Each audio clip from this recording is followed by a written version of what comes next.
L'exposition Une fleur, deux mondes de Uro Shojewang, reconnue comme artiste de dimension internationale par l'Académie des Arts de New York, a été inaugurée aux Halles des Maréchaux du Musée des Arts Décoratifs de Paris, dans l'enceinte du Palais du Louvre, le 10 octobre.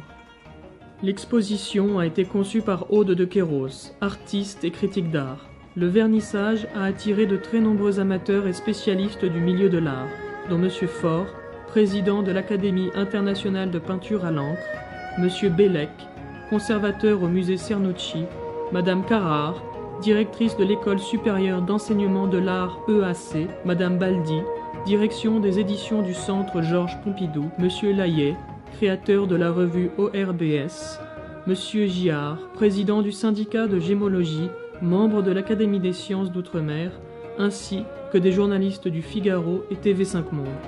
Les invités s'avouèrent admiratifs en découvrant cette exposition.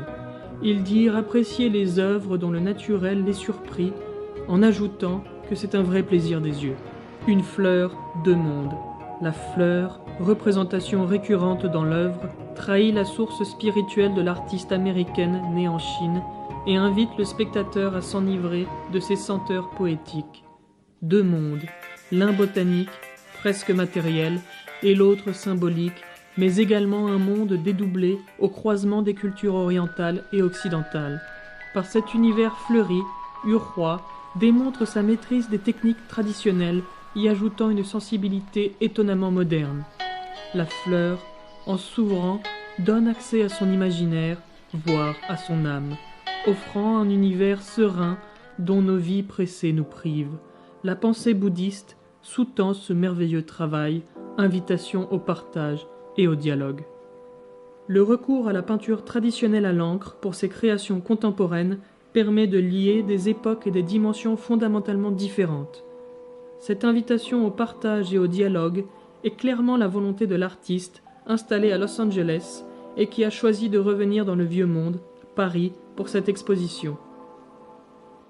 Sous le pinceau de l'artiste, le lotus se révèle flamboyant comme le feu et léger comme l'eau pure.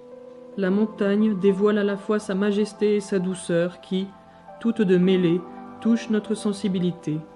Réel ou imaginaire, le monde de Urhua est un monde éthéré, dont Stephen Farzin, académicien du Royal College of Art de Londres, écrivit un jour qu'à partir d'une conception orientale de la peinture, l'artiste avait très vite compris l'essence de la vision occidentale. Dans l'œuvre, nulle place n'est faite à la perspective, ce qui n'enlève rien au réalisme de ses compositions.